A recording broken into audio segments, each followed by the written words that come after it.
2008년 주택위기는 한 번만 일어나는 사건으로 여겨졌습니다. 하지만 그때 경제를 망가뜨렸던 바로 그 금융 독성 자산이 다시 포장되었습니다. 이번에는 포드 F150의 크롬 그릴 안에 있습니다. 2024년 말까지 보고서에 따르면 미국인들이 트럭 대출에서 차량 가치보다 더 많은 빚을 진 미국인이 역사상 어느 때보다 많았습니다. 평균적으로 소유자는 자신의 차량 실제 가치보다 6,500달러 나 더 빚지고 있었습니다. 유령구체 거품이 점점 커지고 있으며 곧 터질 준비가 되어 있습니다. 그리고 그 거품이 터지면 한 세대 전체가 주택시장에서 완전히 소외될 것입니다. 고급 트럭의 수요가 곳곳에서 급증하고 있지만 그중 많은 트럭들이 전통적으로 트럭이 사용되던 방식으로 사용되고 있지 않습니다. 장비를 운반하거나 공사 현장에서 일하거나 험한 지형을 달리는 대신 이 트럭들은 대부분의 시간을 교외, 사무실 주차장 또는 도시 거리에서 보내고 있습니다. 동시에 이러한 트럭들의 가격은 천정부지로 치솟았습니다. 10만 달러가 훨씬 넘는 모델들이 사무실을 오가는 용도로 사용되고 있습니다. 하지만 그 비싼 가격에도 불구하고 수요는 계속해서 증가하고 있습니다. 실제로 많은 구매자들이 이 트럭을 소유하기 위해 재정적으로 무리를 하고 있다는 데이터가 있습니다. 2024년 에드문드스의 자료에 따르면 대형 트럭의 40% 이상 2월 1,000달러가 넘는 할부금으로 판매되고 있습니다. 그리고 놀랍게도 많은 구매자들은 이것을 문제로 여기지 않는 것 같습니다. 실제로 소유주들이 자신들의 엄청난 월 할부금에 대해 이야기하는 영상들이 정기적으로 화제가 되고 있습니다. 어떤 이들은 심지어 이를 자랑하기도 합니다. 한 운전자는 남편의 GMC 시에라 1500AT4 픽업 트럭에 월 할부금이 1,600달러라고 언급한 후 수천 개의 댓글을 받았습니다. 그 금액은 미국의 중간월 주택담보대출 상환액보다 겨우 500달러 적은 수준입니다. 사람들은 정말로 이를 감당할 수 없습니다. 문서에 따르면 현재 많은 트럭 소유주들이 마이너스 자산 상태에 놓여 있다는 사실이 드러났습니다. 그들은 기본적으로 자신이 소유한 차량의 실제 가치보다 더 많은 돈을 빚지고 있습니다. 자동차 업계 관계자들은 새 차가 첫 해에 최대 20%까지 가치가 떨어질 수 있다고 말합니다. 고급차의 경우 그 비율이 더 높습니다. 충분한 선수금을 내지 않고 장기간 할부로 차량을 구매하는 사람들의 경우 매달 4자릿수의 할부금을 내더라도 결국 대출 잔액이 차량 가치보다 많아지는 상태에 빠지게 됩니다. 2024년 말 기준으로 이른바 마이너스 자산 위기는 평균적으로 1인당 6,000달러에 달하는 심각한 수준에 이르렀습니다. 이 정도면 신뢰할 수 있는 중고 혼다 시빅 한 대를 바로 살 수 있는 금액입니다. 자료에 따르면 마이너스 자산 상태의 차량을 보상 판매하는 경우 5건 중 1건은 대출 잔액이 차량 가치보다 1만 달러 이상 더 많습니다. 차량 가치보다 대출금이 더 많은 상태에서 차량을 교환하는 사람들의 비율도 2022년 15.5%에서 2024년에는 24.2%로 급증했습니다. 그들의 반짝이는 새 트럭은 시한폭탄과도 같습니다. 많은 운전자들에게는 그 폭탄이 이미 터진 셈이죠. 압류 차량 보관소가 9만 달러짜리 퀵맨치 트럭들로 가득 차고 있습니다. 칵스 어로모티브의 데이터에 따르면 2022년에서 2024년 사이에 차량 압류가 43% 증가했습니다. 미국 전역에서 2025년에 약 300만 대의 차량이 압류되었습니다. 이는 일부 미국인들에게 최면을 유지하는 비용이 더 이상 감당할 수 없는 수준에 이르고 있다는 신호입니다. 그런데 이 문제가 왜 이렇게 심각해진 걸까요? 정말 많은 사람들이 갑자기 비합리적인 재정 결정을 내리기 시작한 걸까요? 그 이유는 훨씬 더 복잡하고 음흉하며 개인의 어리석음 때문이 아닙니다. 오히려 이는 탐욕에 의해 악화된 의도적이고 체계적인 실패의 결과입니다. 2012년부터 2020년까지의 10년은 저금리와 제로금리의 시대였습니다. 연방준비제도는 경제 회복을 촉진하기 위해 금리를 낮게 유지했습니다. 이로 인해 자동차 대출 금리도 낮아졌습니다. 많은 사람들에게 이는 사실상 대출이 공짜 돈이 된 것과 같았습니다. 2010년대 대부분 동안 금리는 약 4% 정도에 머물렀습니다. 2022년경까지는 그랬습니다. 그때부터 신차 대출 금리가 거의 8%에 육박할 정도로 급등했습니다. 익스페리언의 보고에 따르면 2025년 말에는 신차 대출의 평균 금리는 6.37%에 도달했고 중고차 대출의 평균 금리는 11.26%에 이르렀습니다. 트럭과 SUV의 경우 소비자들은 그보다 더 끔찍한 경험을 했다는 사실을 알게 됐습니다. 한 소비자인 멜리사 디쿠스는 아들이 사고를 당한 후 월 1,100달러의 할부금을 내게 된 사연을 들려줬습니다. 그 전까지 그녀는 비슷한 차에 대해 월 약 400달러를 내고 있었습니다. 새 대출의 이자율은 약 15%였습니다. 그녀는 차를 바꿨지만 경제적 부담을 안게 됐습니다. 저금리 시대에는 사람들이 구매할 때 이자율을 전혀 고려하지 않게 됐습니다. 그래서 차의 전체 가격을 보는 대신 월 할부금만 확인했습니다. 딜러들도 이런 사실을 알고 있었기 때문에 이를 적극적으로 이용했습니다. 한 가지 전술은 포스퀘어 워크시트를 이용하는 것이었습니다.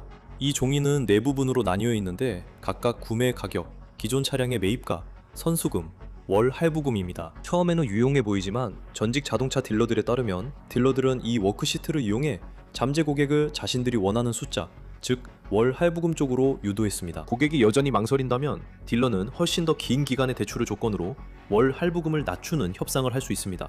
결국 고객은 전체적으로 훨씬 더 많은 돈을 지불하게 됩니다. 딜러들이 월 할부금에만 집중할 때 추가 수수료를 포함시켜서 고객이 받을 수 있는 것보다 더 높은 이자율을 숨길 수도 있습니다. 그리고 대출 기간도 이미 꽤 깁니다. 2023년 중반 기준 월 할부금이 $1,000가 넘는 구매자의 64.5%가 67개월에서 84개월 사이에 대출을 이용하고 있었습니다. 정말 깁니다. 그건 학사와 석사 학위를 합쳐서 따는 것보다 더 긴 기간입니다. 가장 나쁜 속임수 중 하나는 차량 가치보다 대출금이 더 많은 상태를 이용해서 당신을 더 깊은 빚으로 몰아넣는 것입니다. 만약 차량 가치보다 대출금이 더 많은 차를 반납하면 딜러십에서는 남은 대출금을 대신 갚아주겠다고 제안할 수 있습니다. 대신 그들에게서 차를 사야 하죠. 하지만 때로는 그 빚을 고객의 새 대출에 그냥 포함시키거나 계약서에 명확하게 표시하지 않고 선수금에서 빼버리기도 합니다. 고객들은 자신도 모르는 사이에 더 높은 원금에 대한 이자를 내게 됩니다. 업계가 할부를 통해 점점 더 비싼 차량을 팔 수 있다는 걸 알게 된 이후로 무언가가 변했습니다. 저렴한 차들이 사라지기 시작했죠. 만약 구매자들이 월 납입금만 보고 차를 산다면 왜 더 저렴한 차량을 계속 만들어야 할까요? 포드 모터 컴퍼니, 제너럴 모터스, 스텔란티스 등 빅3는 한때 미국 자동차 산업의 중추였던 $25,000짜리 실용적인 트럭 생산을 대부분 중단했습니다.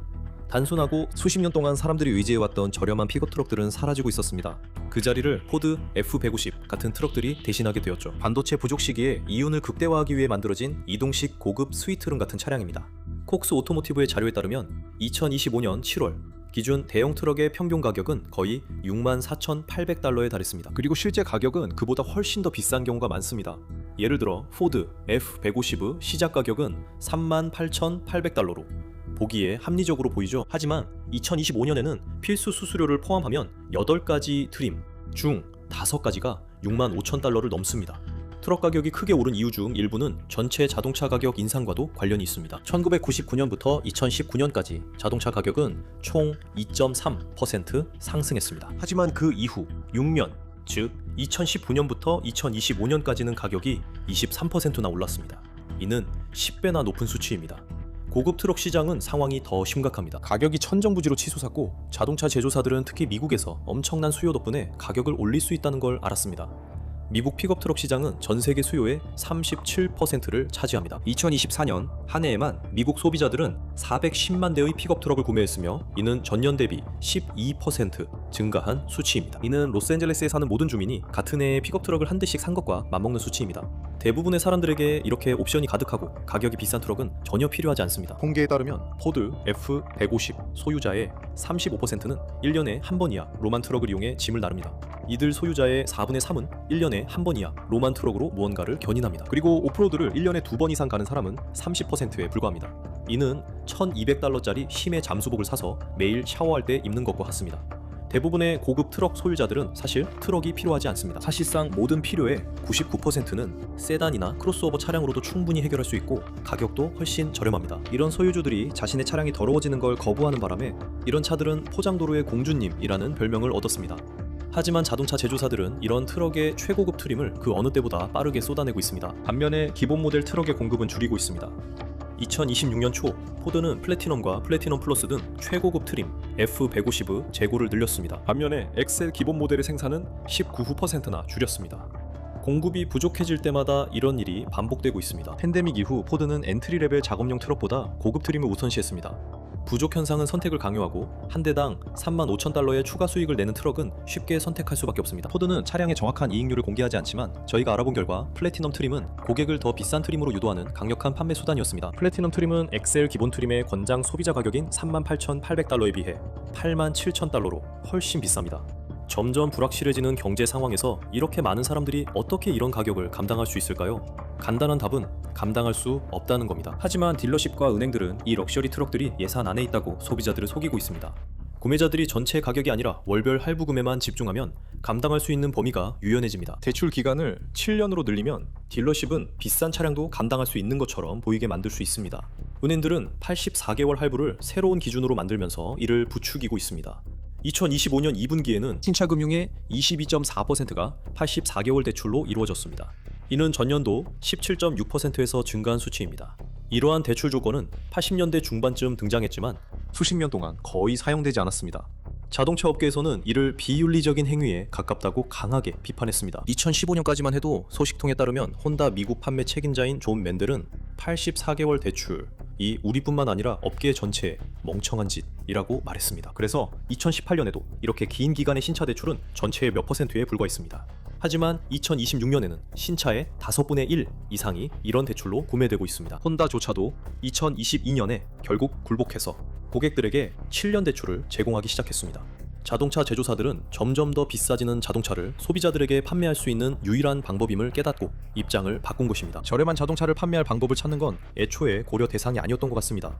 84개월 대출의 문제는 특히 고급 트럭의 경우 차량 가치보다 대출 잔액이 더 많아질 가능성이 거의 확실하다는 점입니다. 처음에는 이 대출 기간이 효과가 있었는데 미국에서는 트럭이 다른 어떤 차량보다도 가치가 더 잘 유지된다는 널리 퍼진 신화 때문이었습니다. 이것이 한때 사람들의 사업을 일구고 확장하는 데 도움을 준 튼튼한 실용 트럭들에게는 사실이었을지 모르지만 오늘날의 현실과는 거리가 멉니다. 실제로 포드 F150 플래티넘과 GMC 데날리는 해마다 25-30%에 달하는 충격적인 감가상각을 겪고 있습니다. 장기 자동차 대출은 미국의 조용한 부의 파괴자가 되고 있습니다. 소매가가 약 87,000달러인 포드 플래티넘은 5년 이내에 가치의 절반가량을 잃을 수 있습니다. 실제로 대부분의 감가상각은 처음 3년 안에 발생합니다. 그리고 이것이 바로 차량 가치보다 대출 잔액이 더 많아지는 결과로 이어집니다. 고객이 일부 금액을 선불로 내고 플래티넘의 가치 중 8만 달러만 대출 받는다고 해봅시다.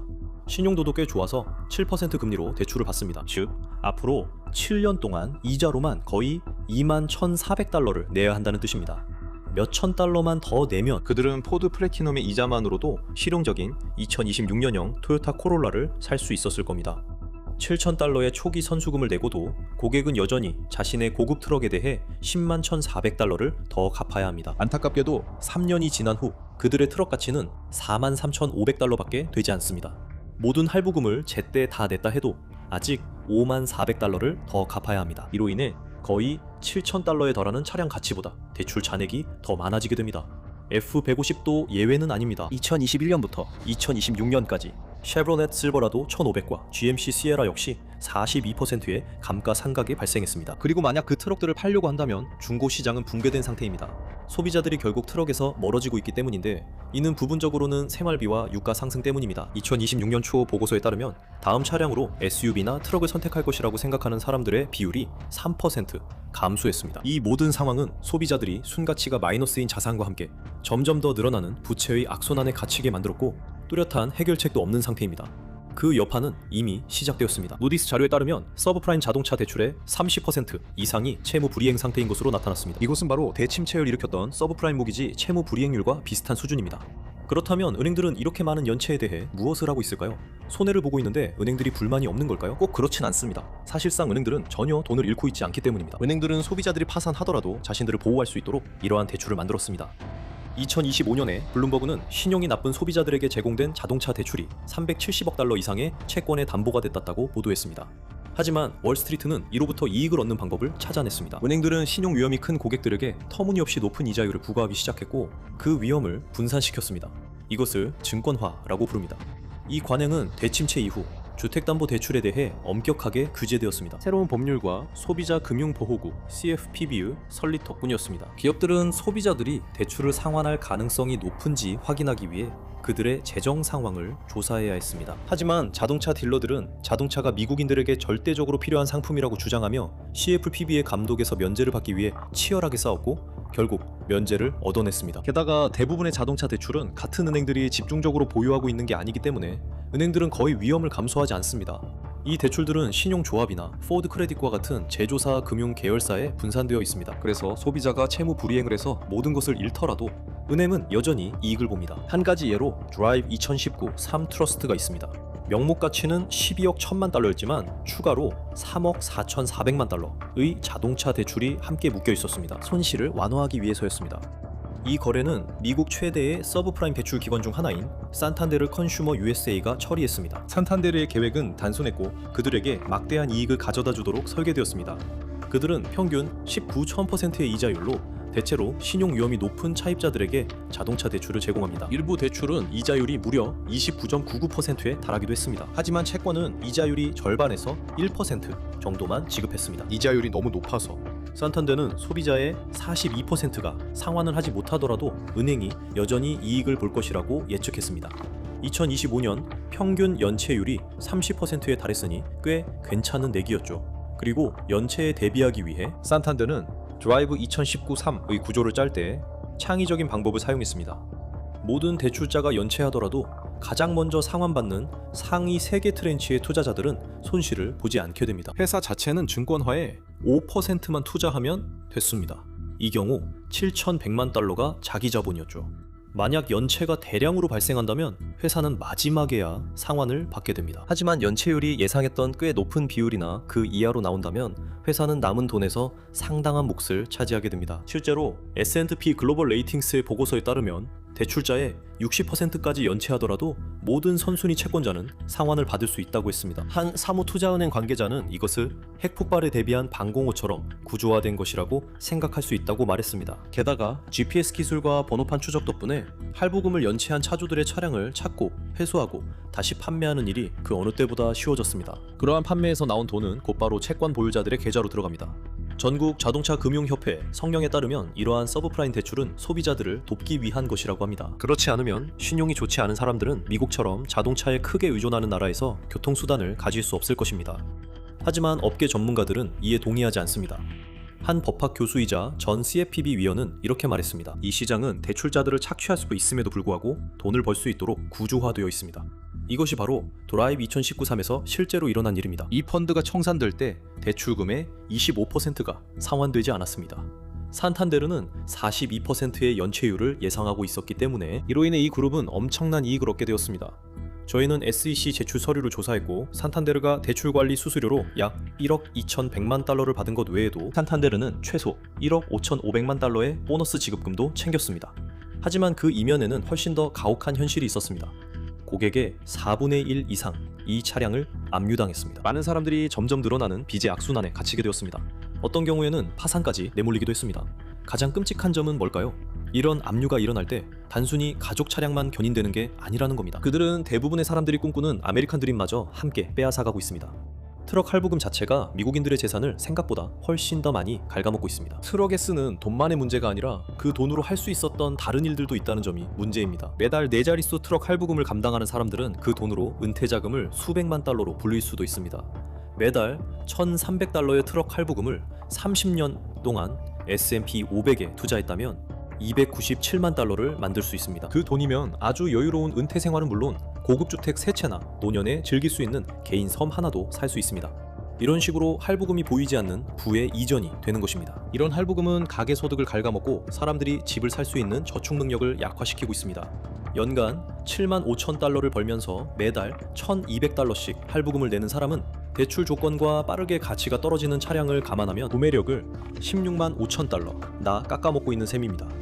2026년 중반 평균 주택 가격이 36만 8,198달러라는 점을 감안하면 이는 평균 주택 총 판매가의 45%에 해당합니다. 결국 방 4개짜리 집을 소유할 수 있느냐 아니면 원룸 아파트에 살아야 하느냐의 차이입니다. 그리고 주택과 달리 고급 트럭은 가치가 계속 떨어질 뿐입니다.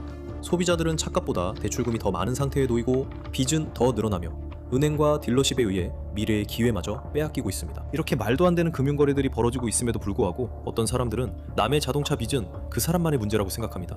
하지만 10만 달러짜리 트럭은 단순히 잘못된 구매가 아닙니다. 이는 다가오는 신용 붕괴의 전조를 알리는 시스템 전반의 경고 신호입니다. 대침체를 불러온 주택담보대출 위기처럼 자동차 대출 거품도 터지기 시작했고 그 결과는 참혹할 것입니다. 신차 판매도 둔화되고 있습니다. 재고가 늘어나고 있고 고급 트럭들은 더 오랜 시간 동안 딜러 주차장에 방치되어 있습니다. 이제는 아무도 그것들을 살 수 없게 된 것이죠. 콕스 데이터에 따르면 2025년 5월 이후 재고 물량이 꾸준히 증가하고 있습니다. 이제 딜러들은 끝없이 늘어난 재고 보유 일수를 떠안고 있습니다. 사람들이 자신이 살 수 있다고 믿었던 것들을 실제로는 감당할 수 없다는 사실을 깨닫고 반납을 시작하면서 이런 현상이 나타나고 있습니다. 미국 전체 브랜드의 평균 재고 보유 일수는 84일이었지만 대형 고급 트럭 제조사들의 경우 거의 모두가 100일이 넘는 재고를 쌓아두고 있습니다. 크라이슬러는 111일치 재고를 쌓아두고 있었고 포드는 충격적인 113일치 재고를 기록하고 있습니다. 이로 인해 2025년 10월에는 287만 대의 신차가 딜러 매장에 남아 사용되지 않은 채로 쌓여 있었습니다. 이는 전월 대비 거의 5% 증가한 수치입니다. 이는 뉴욕시에 등록된 모든 차량 수보다 많은 것입니다. 기존 차량과 대출을 보유한 사람들의 경우 60개월 이상 장기 대출의 연체율은 2024년 초에서 2025년 초까지 OBP 증가했습니다. 이로 인해 2025년 연체율은 2009년 초의 최고치보다 더 높아졌습니다. 이는 최근 기억에 남는 최악의 세계적 경기 침체 중 하나가 시작된 시기입니다. 2025년 10월 기준으로 서브프라임 대출자의 6.65%가 자동차 대출 상환을 최소 2달 이상 연체했습니다. 인플레이션, 학자금 대출 상환 재개, 그리고 다소 정체된 고용시장 때문에 더 이상 감당할 수 없는 운전자들에게 계속해서 압박이 가해지고 있습니다. 가장 우려스러운 점은 이러한 압박 때문에 서브프라임으로 분류되는 대출자의 비율이 2019년 이후 가장 높은 수준으로 증가하여 고객의 거의 15%에 달하고 있습니다. 그래서 이런 악순환적인 부실 대출 관행과 채무 불이행은 앞으로 더 심각해질 전망입니다. 그리고 대부분의 위기에서처럼 서브프라임 시장이 가장 먼저 무너집니다. 텍사스의 서브프라임 자동차 대출업체 트라이컬러 홀딩스가 2025년 9월에 갑자기 파산했습니다. 이러한 금융기관들이 모든 보호장치를 마련했음에도 불구하고 고급 트럭 시장이 너무 악화되어 그것만으로는 그들을 구할 수 없었습니다. 트라이컬러는 가장 큰 회사 중 하나는 아니었지만 그 파산과 청산은 월스트리트 전체에 충격을 주었습니다. JP모건 체이스와 블랙록 같은 금융 거인들조차 흔들렸습니다. 일부 사람들은 이것을 앞으로 닥칠 일의 신호로 보고 있습니다. 넥서니 캐피털의 한 소식통은 ABS 시장 참가자들이 서브프라임 자동차 대출에 엄청난 수요를 만들어내고 있으며 이로 인해 느슨하고 때로는 심지어 무모한 심사까지 이루어지고 있다고 말합니다. 이러한 관행으로 인해 모든 것을 잃은 소비자들에게는 무모하다는 말로는 부족합니다. 여기에는 훨씬 더 사악한 이유가 있습니다. 이번 파산은 대규모 연방 조사를 촉발시켰습니다. 바로 수년간 자동차 소비자들을 착취해온 관행들에 대한 조사입니다. 연방검찰은 현재 트라이컬러의 문서와 관행을 샅샅이 뒤지며 사기 증거를 찾고 있습니다. 안타깝게도 이번 조사는 너무 늦었을 수도 있습니다. 딜러십과 은행들은 대부분의 구매자들에게는 필요하지도 않은 점점 더 비싸지는 차량을 서류상으로는 감당할 수 있게 보이도록 만드는 방법을 찾아냈습니다. 더 긴 대출 기간과 낮은 월 납입금은 소비자들이 완전히 인식하지 못한 채 빚을 지게 만들었고, 반면 이익이 계속해서 증가했습니다. 한때 중산층에게 믿을 수 있고 저렴한 작업 차량이었던 것이 이제는 완전히 다른 무언가가 되었습니다. 더 이상 노동을 위한 도구가 아니라 재정적 착취를 위한 도구가 되어버렸습니다. 어쩌면 그것이 진짜 의미하는 바일지도 모릅니다. 성공한 것처럼 보이는 외형은 쉽게 살 수 있지만 재정적 자유는 그렇지 않은 시대입니다. 결국 우리를 바꾼 것은 트럭이 아니라 트럭을 소유하기 위해 우리가 떠안은 빚이었습니다. 비싼 트럭의 증가와 월별 할부금 인상의 현상은 결코 단독으로 일어나는 일이 아닙니다. 이것은 이러한 차량을 만드는 자동차 제조사들에게 압박을 가하는 더 넓은 시스템의 일부입니다. 그리고 포드에게 이 상황은 점점 더 불안정해 보이기 시작합니다. 포드가 실패하고 있는 진짜 이유를 알아보고 디트로이트가 왜 당황하고 있는지 확인하려면 시청해주세요. 아니면 이것을 클릭하세요.